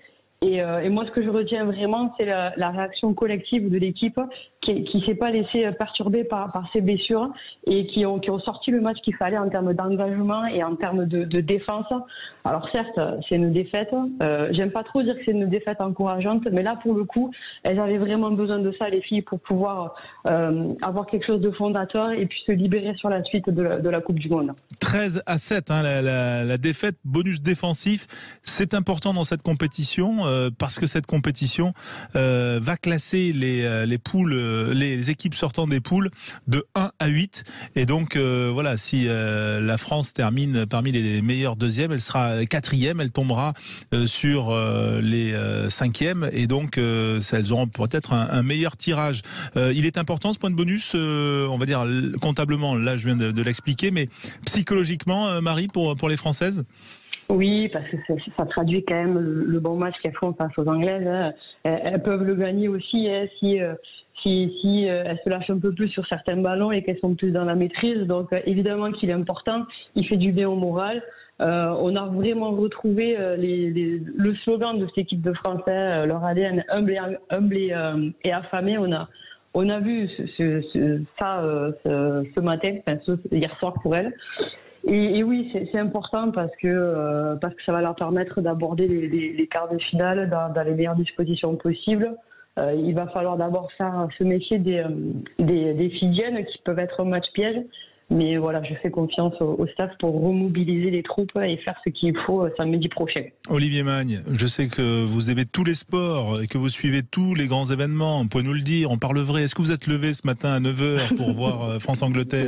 Oui, j'étais levé, François, mais j'avais entraînement avec les jeunes espoirs du Loup parce qu'on a un match demain et donc j'ai pas pu suivre la partie. Mais en tout cas, dès que je suis rentré, je me suis tenu au courant du score et j'ai été agréablement surpris par le score parce qu'on promettait quand même un petit peu l'enfer à ces Bleus et force est de constater qu'elles ont super bien tenu le choc, qu'elles ont fait ce qu'il fallait avec un très bel état d'esprit de bout en bout. Donc je pense que plus qu'une défaite encourageante, c'est vrai que c'est mieux que ça. Je trouve que ça permet de poser les bases aussi du caractère de cette équipe et lui permettre peut-être d'envisager mieux par la suite. Alors après, il y a quand même des blessures importantes avec des joueuses importantes dans ce groupe. C'est ça qui est un peu malheureux, mais en tout cas, sur l'état d'esprit, on peut rien reprocher à cette équipe. Le genou pour Laure Sensus, qui était quand même la meilleure joueuse du dernier tournoi de destination, qui avait marqué 2 essais lors du premier match, qui, on va dire, s'est blessée au genou. Donc on va dire que ça paraît compromis quand même la suite, même si elles vont en finale, c'est le 12 novembre. Bon, on va pas présager parce qu'on n'a pas fait médecine, on l'avoue, mais en tout cas, c'est vrai qu'elle était quand même avec des béquilles sur le banc pour suivre la fin du match. Ça sentait pas bon. Romane Ménager, commotion. Voilà, c'est pas la première fois, donc ça peut aussi, elle peut prendre une grande période d'indisponibilité. On verra ce que le process de ces protocoles bien réserve pour la troisième ligne, vraiment qui est essentielle, qui est un des rouages essentiels de cette équipe. Elle est parée en termes d'effectifs pour ce genre de coup dur, cette équipe de France, Marie Sampéré. Je l'espère. On aura peut-être l'occasion de voir des joueuses comme Juliane Ry, la troisième ligne de Bordeaux, qui est une joueuse assez aérienne, qui est très très efficace en défense, qui a été joueuse à 7, donc qui pourra mener toute cette vitesse-là. Je pense que le staff a choisi de construire son effectif avec des joueuses polyvalentes. On a vu que quand Romane Ménager sortait, c'était Gaëlle Hermé qui rentrait, que quand Sensus était blessé, c'était Pauline Bordon qui rentrait. Donc il y a quand même une profondeur d'effectif qui est assez intéressante. Maintenant, il va falloir que les joueuses qui rentrent dans le groupe se mettent au niveau de performance de celles qui l'ont fait ce matin, pour pouvoir valider ce beau match face aux Anglaises. On a vu quand même une équipe avec un état d'esprit extraordinaire, et il faut le dire, 75% de possession pour les Anglaises, ça c'est la stat, grosso modo, ou 77 même, et les Françaises, on va dire, se sont multipliées dans tous les 4 coins du terrain, à l'image de Marjorie Mayence, qui a effectué 24 plaquages dans son match, qui est quand même, je sais pas si c'est un record, mais en tout cas c'est une sacrée performance. On peut pas non plus imaginer être championne du monde en n'ayant pas le ballon comme ça a été le cas face aux Anglaises. Marie, il va falloir peut-être essayer d'être un peu plus audacieux. On est d'accord. C'est la chose qui lui manque à cette équipe, parce qu'on l'a vu quand elles ont été plus audacieuses et qu'elles tentent ce coup de pied de Caroline Drouin, bien réceptionné par Johanna Grisé et qui sert un essai sur un plateau à Gaëlle Hermé qui était venue au soutien. Elles sont performantes, donc elles ont manqué d'audace sur certains coups où plutôt que de se débarrasser du ballon au pied, il aurait fallu jouer. On sait que les Anglaises n'aiment pas ça en plus quand on commence à mettre le bouton French Flair en marche et que on est dangereuse. Donc et je pense que ça va être une piste de travail dès le match face aux Fidjiennes, de se lâcher un peu plus, de jouer un peu plus les ballons et de trouver vraiment le bon équilibre entre ramener les adversaires chez elles par le pied et jouer les bons coups. Bon, là, il va y avoir de la récup quand même, là, parce que ça a dû chauffer quand même les épaules. Je pense que les kinés auront beaucoup de boulot sur les 2 prochains jours parce qu'elles vont sortir forcément hachées et très courbaturées de ce match-là. Bon, on l'espère en tout cas qu'elles vont continuer. Ça sera le week-end prochain, samedi prochain 8h15. Ça c'est pour Olivier Magne. On a déplacé le coup d'envoi un petit peu plus tôt pour qu'il puisse regarder avant son entraînement avec les espoirs lyonnais. Voilà. Vous avez joué, Olivier, 2 Coupes du Monde. Est-ce que c'est selon vous cette défaite-là, voilà, et vous avez connu quand même à chaque fois des parcours en poule. Alors même si on peut pas tout comparer, hein, mais des parcours en poule parfois un peu difficiles, notamment en 99. Est-ce que là, ça fait partie des petits points de bonus qui donnent le moral malgré tout, même si on est mâché le lendemain? Oui, bien sûr, parce que d'accrocher les Anglaises à ce niveau-là, c'est vrai que ça génère évidemment de l'optimisme et certainement de la confiance pour un jeu un petit peu plus offensif. Voilà, c'est une équipe de France qui est un peu timide à ce niveau-là, qui doit se servir justement de sa défense sérieuse pour récupérer des ballons et essayer de jouer des ballons de transition pour contre-attaquer très très vite. Voilà, donc ça génère en tout cas de la confiance. Maintenant, il faut cette confiance à transposer dans l'animation offensive. Et cette équipe, je suis sûr qu'elle pourra nous offrir quand même de belles surprises dans les matchs à venir. Notamment la lyonnaise, puisque vous êtes un peu lyonnais maintenant, Olivier Magne, Chloé Jacquet, qui est quand même été vice-championne olympique à Tokyo à 7, et qui là, on la sent un petit peu contractée, on la sent pas complètement épanouie. Voilà, qu'est-ce qu'il faut lui dire, Marie, à Chloé Jacquet là, parce qu'on sait qu'elle a du talent, elle a du feu dans les jambes normalement, Chloé Jacquet.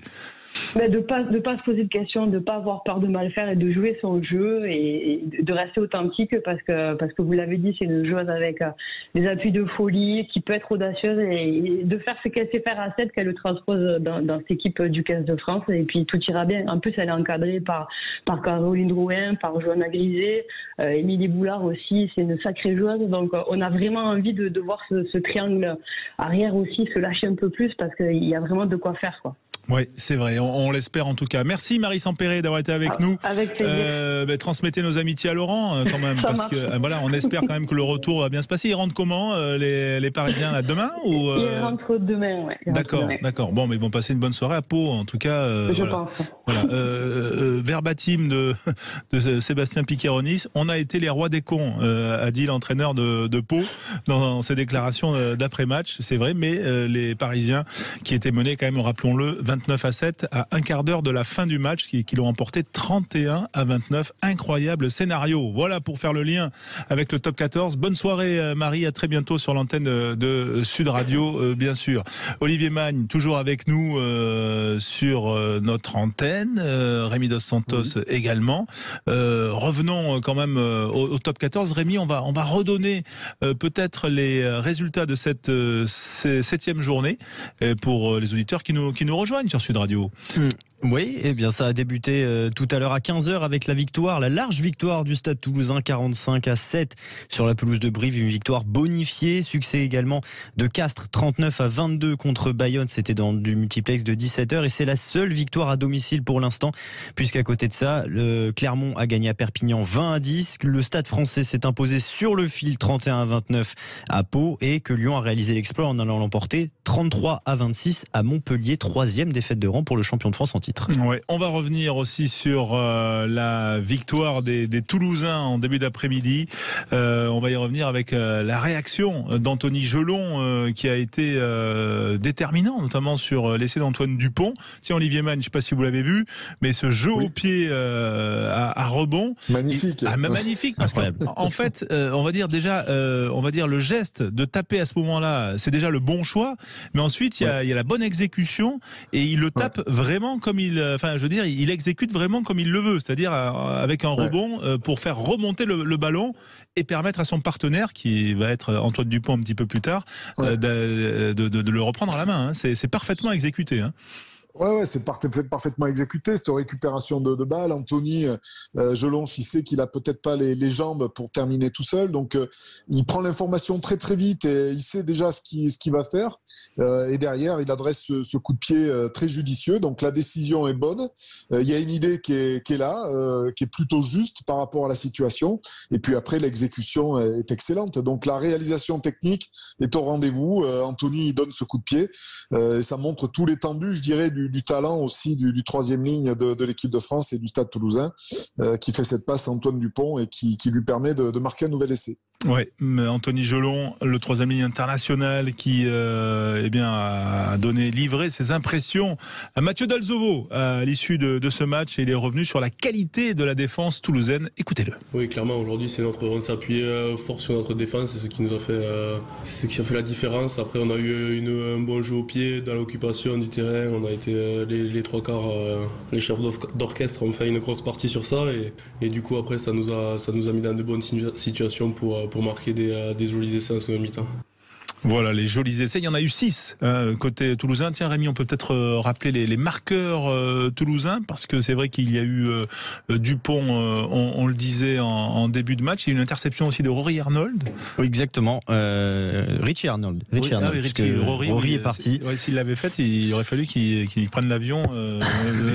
Déjà que il serait arrivé de très très loin. Déjà que l'autre est parti de loin. Alors là, ils ont parti très très loin. On a également un essai de Thibaut Flamand, d'Arthur Retière, Mathis Lebel, et un doublé d'ailleurs d'Arthur Retière qui s'est offert un doublé à la 80e. Voilà pour les 6 essais du Stade Toulousain ce samedi. Ouais, à l'inverse, Brive, on va dire, qui concède une nouvelle défaite, et notamment cinglante défaite, avec seulement un essai marqué, qui a été un petit peu assommé par le Stade Toulousain. On va écouter Jérémy Davidson, toujours au micro de Mathieu Dalzovo. Il n'était pas très très très très flamboyant, l'entraîneur briviste, à l'issue de ce match en conférence de presse. Prendre 45 points à la maison, ça fait mal à la tête. Donc les joueurs, ils sont vachement dessus. Même s'ils ont mis de l'énergie, ils étaient vaillants contre une grosse équipe de Toulouse. Je pense que c'est la première fois dans l'année qu'ils n'ont pas tourné à l'extérieur. On est dans le dur, oui.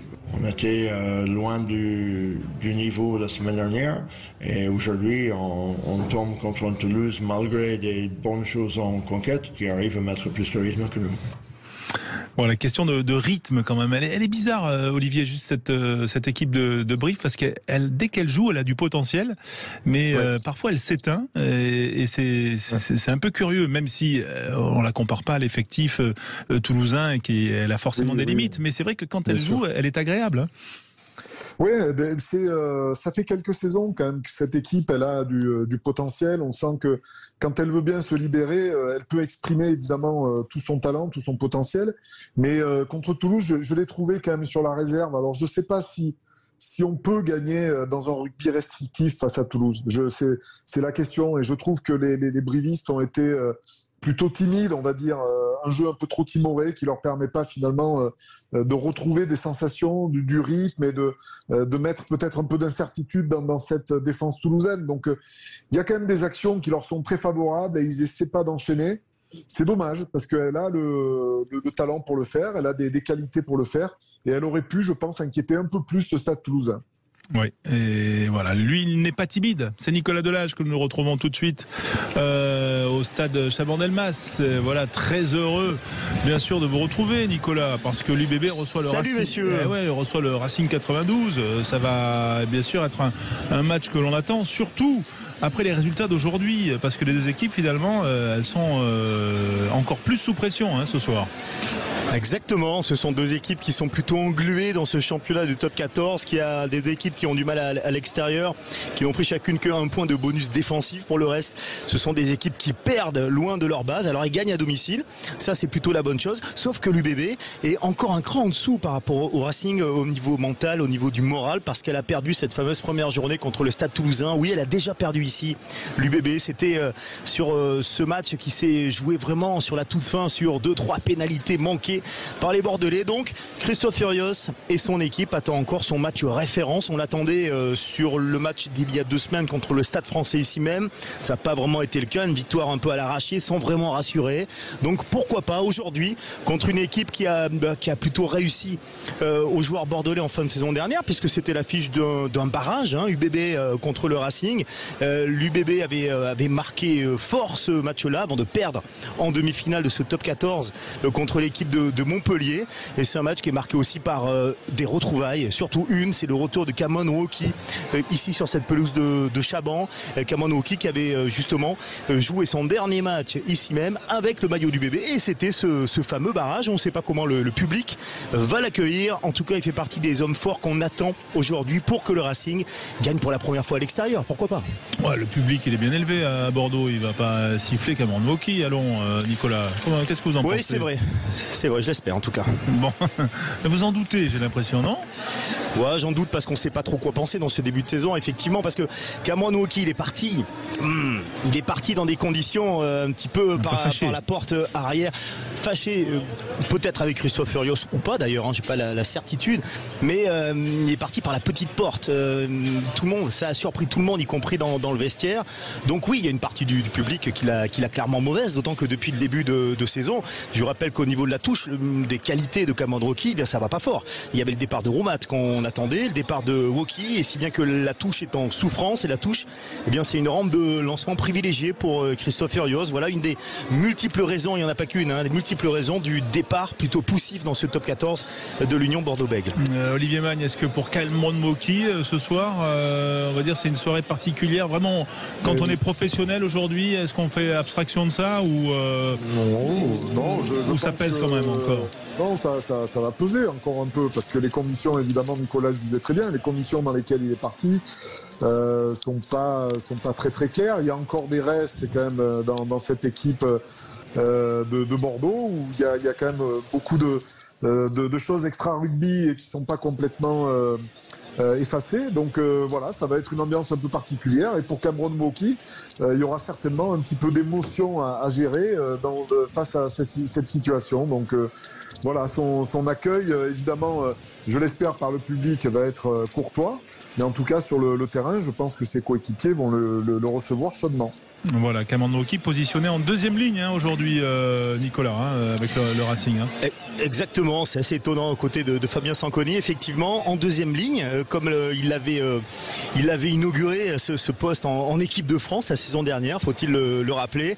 Et en ce qui concerne l'équipe bordelaise, alors on a quelques surprises, surtout sur le banc, oui, parce qu'on a par exemple un Ben Tamifuna qui est remplaçant pilier gauche, et on a Rémi Lamera qui est remplaçant troisième ligne. Voilà, les deux petites choses qui nous ont un peu marqué, les 2-3 trucs insolites. Sinon, il y a quand même deux garçons qu'on va retrouver avec plaisir aux ailes du côté UBB. C'est Santi Cordero tout d'abord, premier match de sa saison, lui le Pumas, tout comme d'ailleurs Wadimov en face.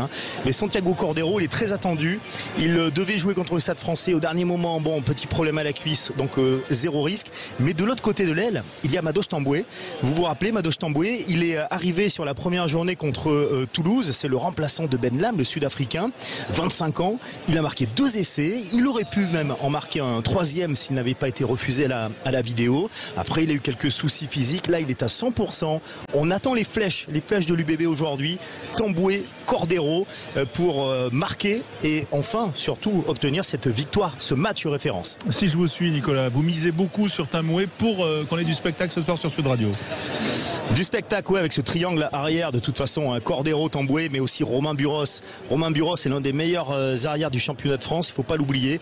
Donc oui, on peut estimer qu'en plus, avec des conditions très bonnes au niveau du jeu, il ne fait pas froid, il n'y a pas de pluie prévisible, la pelouse est parfaite, donc on peut imaginer des relances de loin, imaginer du jeu, du volume. Et donc enfin, je le répète, un match plein, une victoire pleine, et pourquoi pas avec le bonus. Oui. Est-ce qu'on peut miser donc sur Tamboué ou pas, Olivier Magne, pour avoir du spectacle selon vous? Ah bah certainement, oui. Il y en aura du spectacle ce soir. Deux équipes qui sont forcées de se découvrir. Nicolas l'a très bien dit, l'UBB qui doit rechercher son match référence. Et puis cette équipe du Racing qui a besoin de points et qui doit finir par faire un match avec beaucoup plus de constance sur 80 minutes. Donc il y aura certainement du spectacle à Chaban. Voilà, le Chaban va faire le plein ou pas ce soir, Nicolas? Ah, c'est pas certain. Il y a une base ici à chaque fois. Il y a minimum 20 000, 22 000 pour faire le... il y a du monde là-haut, non? Oui, il y a l'orchestre. Il y a l'orchestre, très bien. On est en train de faire les balances. Bon, c'est parfait. Non, je pense pas qu'il y aura le plein, mais il y aura quand même, comme d'habitude, beaucoup d'ambiance. On sera pas loin des 30 000. Il y aura une excellente ambiance ce soir pour le coup d'envoi à 21h05. Eh bien, on sera là, vous savez, même avant 21h05, parce que Rémi Dos Santos va vous faire monter dans l'avant-match et avec toutes les infos pour en savoir plus. Voilà, super en tout cas. Peut-être vous pouvez boire un petit coup à la buvette pour nous, Nicolas. N'hésitez pas. Alors pour vous, oui, si je bois comme vous, comme Olivier, comme toi François, là j'y passe du temps. Rendez-vous à 21h30 alors. Allez, à tout à l'heure, match qu'on va suivre bien sûr avec vous sur Sud Radio en intégralité. UBB Racing, voilà, on bat la mesure grâce à notre orchestre sur Sud Radio, bien sûr. On revient dans quelques instants. Est-ce que c'est le moment ou pas, Quentin? Oui, j'ai eu droit, j'ai droit de tourner la petite page pour faire une petite pause. On va parler de Pro D2 dans un instant, notamment de Provence Rugby avec son manager qui sera avec nous. Restez bien avec nous, ça continue bien sûr avec la Pro D2 et le Top 14. Sud Radio. Sud Radio, parlons vrai. Parlons vrai. Sud Radio. Parlons vrai. Mano Mano. En ce moment, pour faire des économies d'énergie, le bon réflexe, c'est de changer de chauffage. Ou bien de mettre un pull. Sur manomano.fr, retrouvez plus de 4000 produits pour baisser vos factures d'énergie. Comme les pompes à chaleur, les poêles à bois ou à granulés. Et aussi plein de conseils et services pour se lancer dans la rénovation énergétique. Par contre, pour le pull, c'est pas chez nous. Mano Mano. C'est tout de suite plus facile avec manomano.fr et son appli. Bricolage, maison, jardin, manomano.fr, vous pouvez le faire. Regarde là-bas. Oh, quel look. Et rien ne l'arrête. Il est tellement robuste. Un vrai aventurier, ce nouveau Duster. Nouveau Duster. Design réinventé et toujours l'essentiel au meilleur prix. Pendant les jours essentiels du 13 au 17 octobre, nouveau Dacia Duster est à partir de 6 € par jour, soit 180 € par mois, avec 4 ans d'entretien inclus. Offre réservée aux particuliers, valable pour Duster hors option en LLD des 49 mois aux 50 000 km si accordiaque. Conditions sur dacia.fr. Pensez à covoiturer. Écoutez Sud Radio Rouen en DAB+. Sud Radio. Leclerc. Le goût du frais, ça se défend tous les jours. Tu vas où comme ça? Bah à la caisse. Non, mais t'as pas vu les délicieux kiwis? Plein de vitamines. Les kiwis? Bah oui, les kiwis. Allez, t'y retournes. Mais tu peux pas les louper. C'est 1,95 € le lot de 4, soit 49 centimes la pièce. 1,95 €? Tout ce qui compte pour vous existe à prix Leclerc. Du 14 au 16 octobre, variété Hayward, calibre 125-135 grammes, catégorie 1, origine Nouvelle-Zélande. Modalité magasin et drive participant sur www.e.leclerc. Sud Radio Sport, le MAG, François Trio. 20h30 sur l'antenne de Sud Radio. Dans 35 minutes, le coup d'envoi du match UBB Racing pour leur page Pro D2 sur l'antenne de Sud Radio dans le MAG. Rémi Dos Santos est là, Quentin Cabanis bien sûr, et nous allons rappeler peut-être les résultats de cette soirée qu'on a vécue hier en direct et en intégralité sur Sud Radio. Oui, ça a commencé par une large victoire d'Oyonnax 56-7 face à Vannes. Succès à l'extérieur de Béziers-Massy 16-10 pour Provence Rugby 26-13 à Grenoble. L'exploit des Provençaux, victoire de Soyons-Angoulême 18-6 face à Carcassonne, d'Aurillac 28-6 face à Montauban, de Colomiers 21-19 face à Nevers et d'Agen 18-15 sur la pelouse de Biarritz. Et puis jeudi, en ouverture de cette 7e journée, Rouen avait battu le leader avant cette journée, en tout cas Mont-de-Marsan 28-23. Voilà, Oyonnax donc est leader de cette Pro D2 avec 22 points. Avant d'accueillir Mauricio Reggiardo, le manager de Provence Rugby, juste un petit mot avec Olivier Magne sur le carton d'Oyonnax face à Vannes 56-7. Pourtant Vannes était aux avant-postes avant ce déplacement. Ouais, c'est quand même étonnant ce championnat de Pro D2. Il y a toujours des surprises de toute façon, mais l'ampleur du score est quand même assez révélateur. Voilà, peut-être des ambitions de cette équipe d'Oyonnax qui, en recevant le leader de la Pro D2, est arrivé quand même à infliger une véritable correction aux joueurs de Vannes. Donc voilà, encore une Pro D2 qui donne beaucoup d'incertitudes et dans laquelle il y aura encore beaucoup de surprises. Mauricio Reggiardo est avec nous, c'est le manager de Provence Rugby. On est très heureux de l'avoir avec nous. Bonsoir Mauricio. Bonsoir à tous. Merci. On imagine que la journée a été plutôt tranquille aujourd'hui pour vous, Mauricio. On on fait un métier qui est complètement différent quand tu gagnes que quand tu perds. Ça, c'est vrai. C'était plutôt une bonne journée. Voilà, une journée, parce qu'enfin, on va dire, Aix-en-Provence tient son match référence. Ça y est, c'était la victoire qu'il vous fallait pour avoir un déclic. Je ne sais pas si c'est le match référence, mais on a fait un premier bloc qui n'était pas au niveau des objectifs fixés, ça c'est sûr. Et avec sans manquer le respect et sans démériter la victoire de Massy, on n'avait pas fait le nécessaire qu'il doit faire une équipe de rugby quand on rentre sur un terrain. Et ça nous a écouté sur les derniers matchs blocs. Et on a voulu retrouver certaines valeurs qu'on a été capable de mettre en place la saison dernière. On l'a fait contre Oyonnax, le premier match bloc. On a fait, je crois, un super match contre le leader du championnat. Sachant qu'on loupe 10 points au pied. Mais bon, on fait les matchs pour se mettre la tête au bon endroit. Et là, on était dans la continuité. On voulait valider un peu cette premier match bloc contre Oyo et on l'a validé. Mauricio, comment vous expliquez que face aux gros, vous ayez des résultats qui sont plutôt solides? Il y a ce match nul face à Oyonnax, il y a eu évidemment cette victoire à Grenoble, une courte défaite à Colomiers, et face aux équipes qui sont peut-être justement, qui jouent dans votre catégorie, il y a plus de difficultés pour conclure au niveau du résultat. La saison dernière, on finit 7e et on perd 2 fois contre Narbonne, 2 fois contre Rome. Et on ne gagnait pas à Bourg-en-Bresse, c'est des équipes qui sont. Après, on était capable de gagner à Carcassonne, à Montauban, à Oyonnax. On s'est mis au niveau de l'adversaire. Ça, c'est peut-être un peu manqué d'humilité. Parfois, on croit que mettant les maillots, ça va bien passer. Et je crois qu'Olivier l'a dit, les championnats, il est très costaud. Aujourd'hui, 80% ça ne suffit pas. Chaque match, il faut être à 100% dans les combats, dans l'agressivité, dans l'investissement. Et si on n'est pas à 100% à ce niveau-là, on risque de passer à côté. Et c'est ça qui s'est passé sur les derniers matchs de bloc. On n'a pas su assumer peut-être toutes les expectatives qui se sont créées autour de nous. Il y a aussi, on va dire, des adjoints, des nouveaux. Enfin, vous avez fait évoluer votre staff. Est-ce qu'il y a une période d'adaptation aussi que, on va dire, le premier bloc, c'était cette période d'adaptation? Ça serait trop facile de dire ça. Ça serait trouver des excuses. Ça, c'est pas ma façon de faire.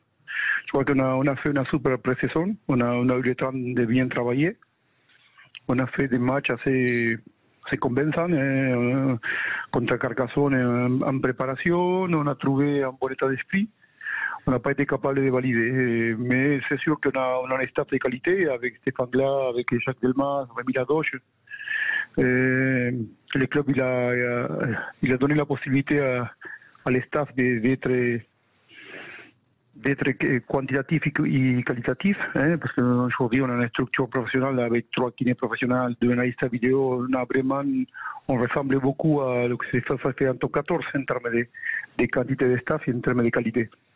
Il y a eu des changements de joueurs, il y a eu 10-12 joueurs qui sont changés, mais on était bien en pré-saison.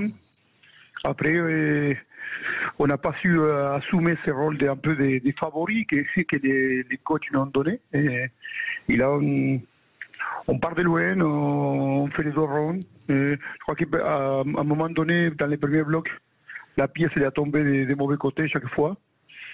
Et là, ce qu'on a fait, c'est pousser la pièce à des bons côtés. Et je crois qu'il tombait de bons côtés, mais aussi on a fait le nécessaire pour qu'il tombe de bons côtés.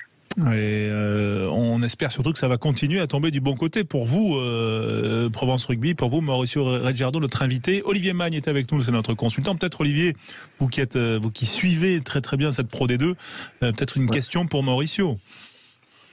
Non, rien de particulier, mais si ce n'est que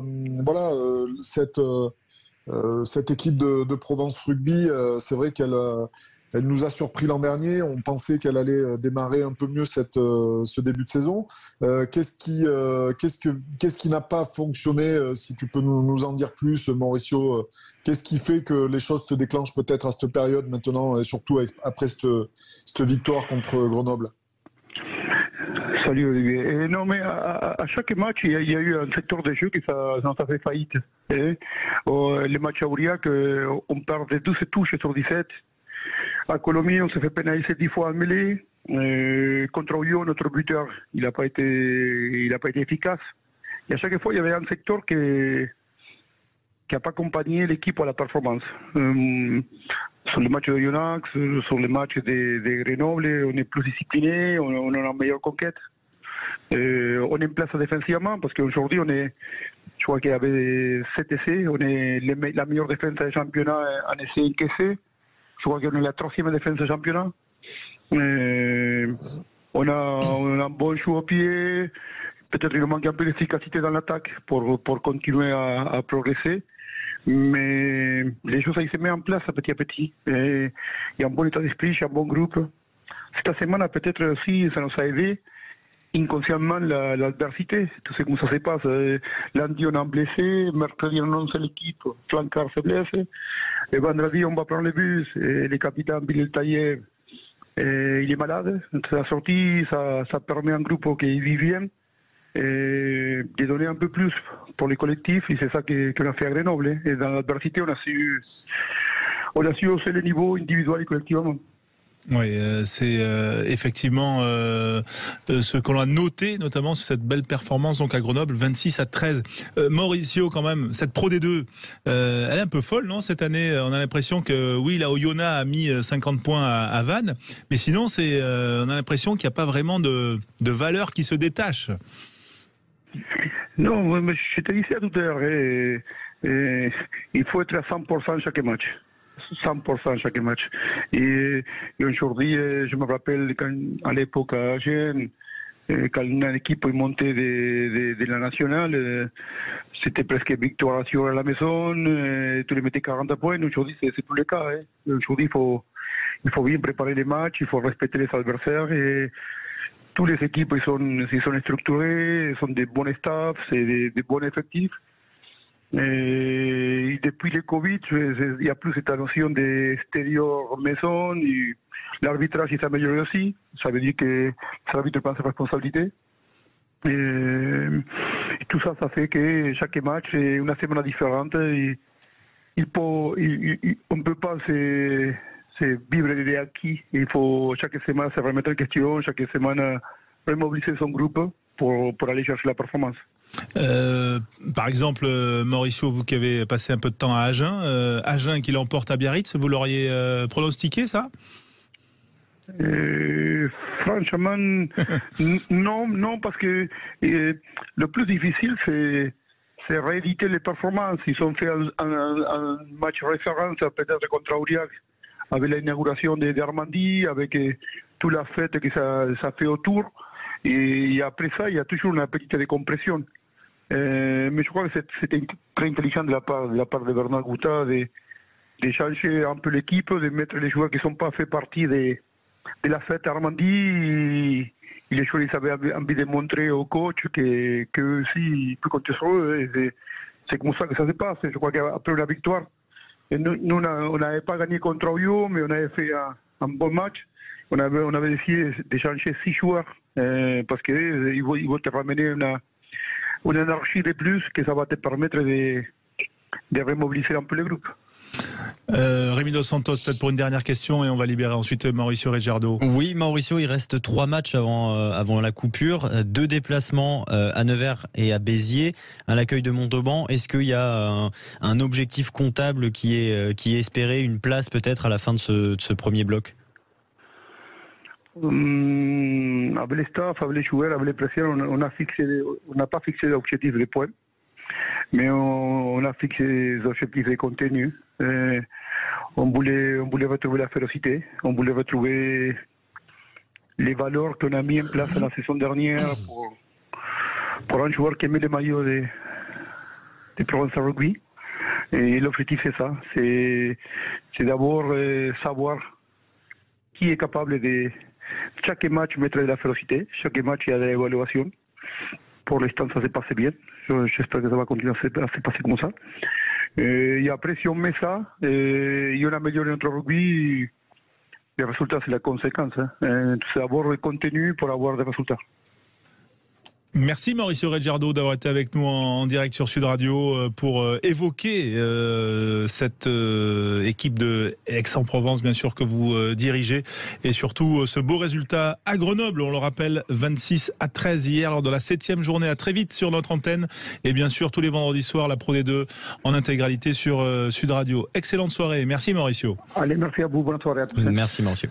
Oui, la soirée qui, on vient de l'apprendre, ne va pas être très bonne du côté du CA Brive, battu quand même largement 45-7 et qui a entraîné la mise à pied à titre conservatoire du manager Jérémy Davidson. On vient de voir l'information à l'instant. C'est assez incroyable. Il est annoncé, c'est tombé à 20h32 par un communiqué du club. Nous réagissons dans la foulée. Olivier Magne. De conférence de presse et bim.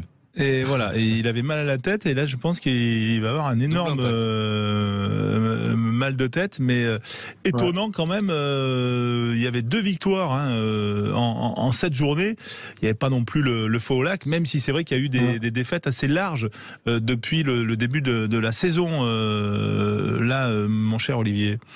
Ouais, ça devait couver. Hein. J'ai vu Jérémy cette semaine, on était en séminaire à Strasbourg. Lui n'avait pu passer qu'une journée sur la formation de manager général. Et c'est vrai qu'on sentait Jérémy un petit peu marqué. Voilà, et il était un peu inquiet quand même pour sa situation. Hein. Voilà, donc de le faire juste après le match, évidemment, c'est un petit peu délicat parce qu'il était encore en conférence de presse il y a à peine quelques heures pour s'exprimer sur la défaite de son équipe, mais quoi qu'il en soit, c'est évidemment voilà, dur pour lui, parce que bon, c'est toujours difficile pour un entraîneur, un manager de se retrouver dans cette situation. Oui, effectivement, c'est assez, non pas étonnant, mais en tout cas brutal pour cet entraîneur qui n'a pas démérité quand même, parce qu'il avait maintenu son équipe la saison dernière. C'est quoi, sa 3e saison à Davidson avec le CA Brive? Oui, c'est ça. Ouais.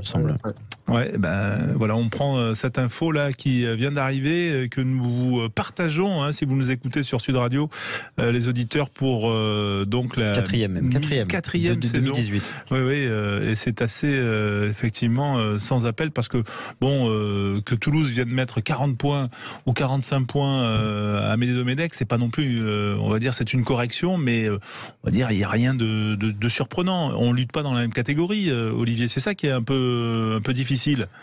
Bah oui, c'est vrai que bon, l'ampleur du score, elle est quand même, voilà, elle est présente. Alors, c'est vrai qu'on aurait aimé voir cette équipe briviste batailler un petit peu plus, en provoquant un petit peu plus les Toulousains, mais perdre contre Toulouse, bon, ben c'est pas le problème, parce que de nombreuses équipes se retrouveront évidemment dans cette situation, mais peut-être que l'ampleur du score était trop importante au vu des ambitions des brivistes qui, voilà, ont annoncé récemment la venue d'un investisseur important, voilà, donc c'est un club qui peut pas peut-être se permettre de rester dans ces situations et voir peut-être le top 14 s'envoler dans les prochaines semaines, voire les prochains mois. Ouais, Julie Gaillet au conseil de surveillance, tout ça, bon, ça peut peser aussi, hein.